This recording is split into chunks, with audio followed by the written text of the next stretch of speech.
In December 2015, the River Teviot once again burst its banks and sent water surging through the streets of Hawick.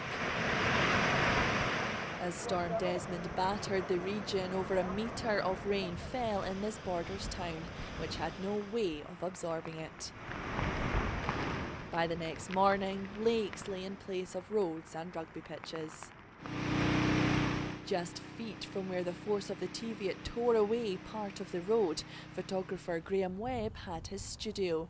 After his building was flooded, he had to move his business to another part of town.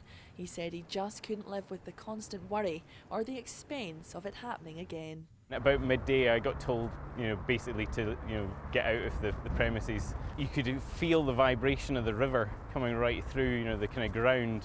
There was that much water, a big torrent of water coming down here, and then eventually the piece fell into the river at this point. Luckily, we had floodgates on the building, but we'd still had water that had come up through the wooden floor in the rear section of the building, which then resulted in basically all of the plasterboard being taken off the walls up to a metre high.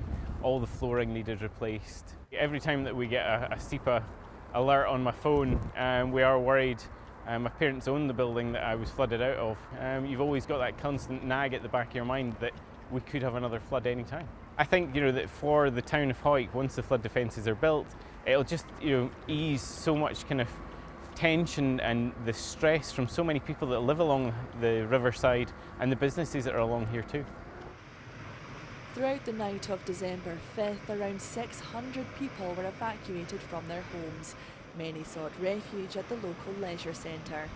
As the rain showed no sign of letting up, the emergency services, with the help of the local flood group, did what they could to mitigate the damage. I think the memories of Storm Desmond wreaking havoc with the town will stay with people in Hawick and myself for a very long time to come. It was a horrendous weekend. I remember it very well. We as a flood group were out for about 22 hours sandbagging and putting floodgates out for people. But I think the main memory that I'll have of Storm Desmond was having to help with the evacuation process.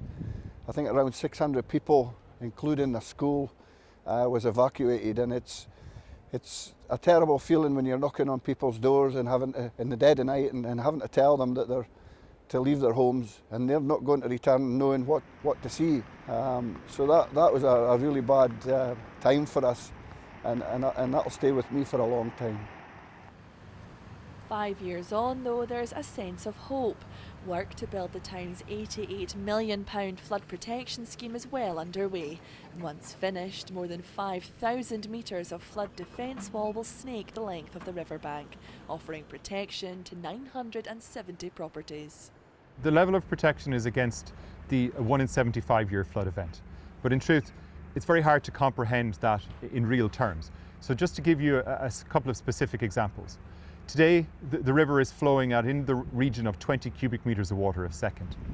During Storm Desmond back in 2015, the river would have been flowing at 226 cubic metres of water a second. The highest event on record in 2005 was in the order of 350.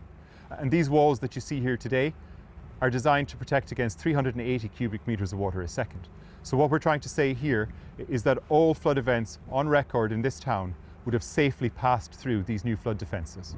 The most important thing is that once that drops into place, once it's finished, businesses can rest assured that all those flood events that happened over the recent decades would not now affect them again moving forward. It's set to be complete by 2023, but this means Hawick First has to make it through 3 more winters. It's hoped once the flood defences are in place, scenes witnessed during storms like Desmond and others become a thing of the past, and no longer a recurring nightmare that many here live in fear of.